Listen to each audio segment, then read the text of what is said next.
Hi friends, green ലൈഫിൻ്റെ പുതിയൊരു വീഡിയോയിലേക്ക് എല്ലാവർക്കും സ്വാഗതം. മാർച്ച് മാസം ആയപ്പോഴത്തേക്കും ഇതുപോലെ പൂക്കളൊക്കെ കാണാൻ തുടങ്ങി കേട്ടോ. സ്പ്രിംഗ് ആയല്ലോ. സ്പ്രിങ്ങിൻ്റെ തുടക്കത്തിലൊക്കെ കാണാൻ പറ്റുന്ന പൂക്കളാണിത്. ഇത് ക്രോക്കസ് എന്ന് പറയുന്നൊരു ചെടിയാണ് കേട്ടോ.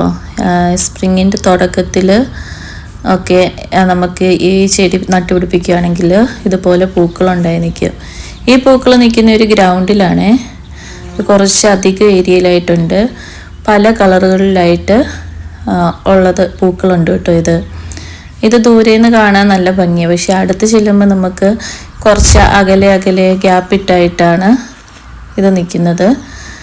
എന്നാലും കാണാൻ നല്ല ഭംഗിയുള്ളൊരു ചെടിയാണ്. പൂക്കളാണ്. ഈ ചെടി പല വെറൈറ്റി കളറുകളിലുള്ള പൂക്കൾ അവൈലബിൾ ആണ് കേട്ടോ.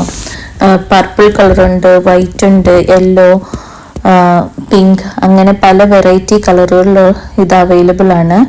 നമുക്കിത് ഒരു ഓട്ടം സീസണിലാണ് ഇതിൻ്റെ ബൾബ് വാങ്ങിച്ചു വെക്കേണ്ടത്. അങ്ങനെ ആകുമ്പോഴത്തേക്കും ഏർലി സ്പ്രിങ്ങിൽ ഇങ്ങനെ നമുക്ക് പൂക്കളുണ്ടാകും. സെപ്റ്റംബർ തൊട്ട് ഒക്ടോബർ വരെയുള്ള സമയങ്ങളിലാണ് നമ്മൾ ഈ ചെടിയുടെ ബൾബ് വാങ്ങിച്ച് നടേണ്ടത്.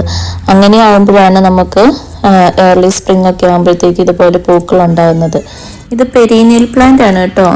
അങ്ങനെയാകുമ്പോൾ നമ്മൾ ഒരു പ്രാവശ്യം ബൾബ് നട്ടു കൊടുത്താൽ മതി. അത് പിന്നെ എല്ലാ വർഷവും സ്പ്രിംഗ് ആകുമ്പോഴത്തേക്ക് ഇതുപോലെ പൂക്കൾ ഉണ്ടായിക്കോളൂ.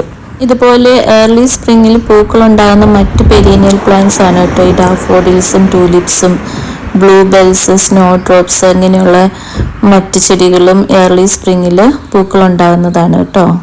ഈ ക്രോക്കസ് എന്ന് പറയുന്ന ഈ ചെടി ബ്ലൂവും വൈറ്റും കൂടെ പൂക്കൾ ഇടകലർന്ന് നിൽക്കുന്ന കാണാൻ നല്ല ഭംഗിയാണ്.